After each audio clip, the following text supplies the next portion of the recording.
د رمضان مبارک په میاشت کې بعضې قاریان ډېره زیاته غلطي کوي. غلطي دا ده چې کله هم دی تراویح شروع کوي بیا قرآن کریم ته ګوري او دی تراویح ورکوي. قرات دی د قرآن کریم نه کوي، حالانکه دا د شریعت د مزاج خلاف خبره ده. پنجاب کې دا ډېر زیات عام او رواج ده، خصوصا اهل حدیث حضرات.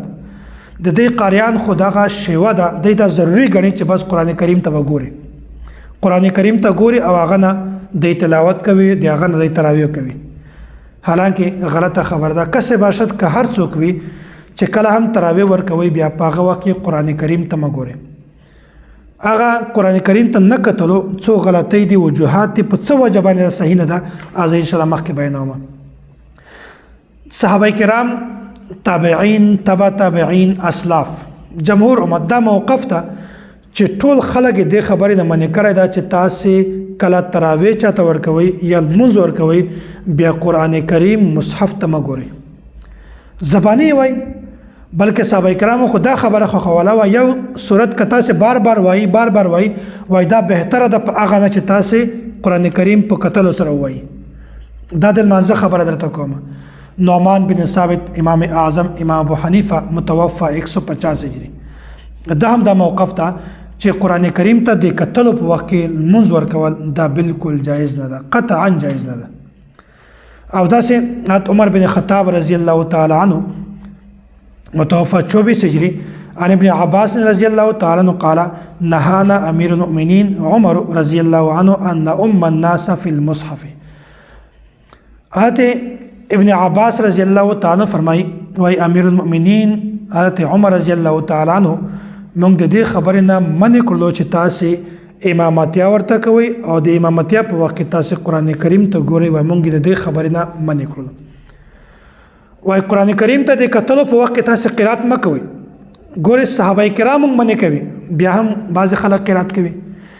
دوم روایت، دا زه روایت ځکه درته پیش کومه چې د بعضې خلکو دا اشکال بیا هم پاتې وي چې دا ملا صاحب خو خبره کوي خو د ګیډې نه کوي، دا ملا صاحب خبره کوي خو د ځان نه کوي، دا نه په حدیث کې شته، نه په قرآن کې شته، نه په اجماع امت کې شته، نه په تشریح کې شته. حالانکه زه صرف دلایل دې وجه نه درته بیانوم چې ګورې صحابه کرام هم منې کړي، تابعین، تبع تابعین، اسلاف، جمهور امت دا موقف ته چې کله هم امام چاته لمونځ ورکوي بیا د قرآن کریم ته نه ګوري، زباني دی وایي. حضرت عمار یاسر رضی الله تعالی عنہ انه كان يكره ان يؤم الرجل الناس بالليل في شهر رمضان في المصحف قال هو من فعل اهل الكتاب. وای چې کوم کس تراویح ورکوي یا لمونځ ورکوي هغه که بیا هم قرآن کریم ته وګوري وای دا صحیح نه ده، ځکه چې دا د اهل کتاب سره تشبیه ده، دا د اهل کتاب عمل ده، د یهودیانو دا عملو وای تاسې دا عمل کله هم مه کوئ. درم دلیل، حضرت سوید بن حنزله البکری رضی الله عنه انه مر على رجل يؤم قوما. وای دا په خلکو باندې تېرېده چې یو کس یو قوم ته امامتیا ورکوله فی مصحف فضربه برجله، قرآن کریم یې کاته او د خلکو ته امامتیا ورکوله، بیا څه وکړل فضربه برجله، بیا هغه کس یې په پښه باندې ووایي. خو باندې والو مقصد دا ده چې هغه صحابه کرامو دا خبره نه پسند کوله. صحابه کرامو چې داسې قرآن کریم ته کتلو وخت کې لمونځ ورکول دا د شریعت د مزاج خلاف خبره ده. او په ځینې روایت کو دا راځي ونح المصحف، او داسې یو صحابي هغه مصحف قرآن کریم د یغ نه راواخیستی او یو سیټ ته یې کېده. دغه نه دا معلومه شوه صحابه کرامو موږ د دې خبرې نه بالکل صراحتا منې کړي. او داسې امام عبدالرحمن عبدالله دا فرمای انه کرها ان یؤم فی المصحف، وای دغه به هم د قرآن کریم نه قرات د لمانځه په وخت کې دا بالکل خوښاونه.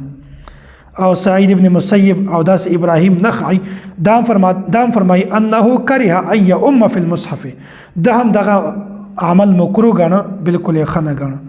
او دومره خبره دا ده چې دا د اهل کتاب سره تشبیه ده. اهل کتاب سره څرنګه تشبیه ده؟ اهل کتاب به داسې کوي چې کله به لمونځ کوو یا په لمانځه کې به یو قرآن کریم به راواخیست په یو لاس کې به نیولی و او یو لاس به دلته په نامه نیولی و، په نامه دې لاندې په یو لاس کې به قران کریم نیولای او په یو لاس په نامه د لاندې نیولای وو نو دغه وجنه د يهودا د اهل کتاب عمل ده نو پیغمبر علیه الصلاه والسلام موږ د دینه باندې کړیو خالف اليهود والنصارى تاسو د يهود او د نصارا مخالفت کوي لہذا چې کوم کس هم د قران کریم نه تلاوت کوي په مانځ کې نو هغه د يهود او د نصارا د موافقت کوي او د دې پیروي کوي په دا باندې ډېر احادیث موجود دي بهر زه خلاصه ته بیانوم چې کله هم تاسو رمضان مبارک په میاشت کې دغه مسله زیاته پیش راځي چې کلام تاسو تراویح ورکوي بیا په تراویح کې قران کریم ته مګوري بلکې زبانی تلاوت کوي او کچیرته تاسو نه غلطي راځي بیا شاته خپل یو داسې مقتدی څه ودروي چې هغه ته قران کریم زده وي یاد ورته نو هغه تاسو ته لقمه درکوي اب تاسو ته قران کریم درته خېج دا ځکه دا غلطي راغله په دې ځکه دا غلطي راغله په دې ځکه دا غلطي راغله الله کې قران کریم کتلو شرعاً گنجائش نشته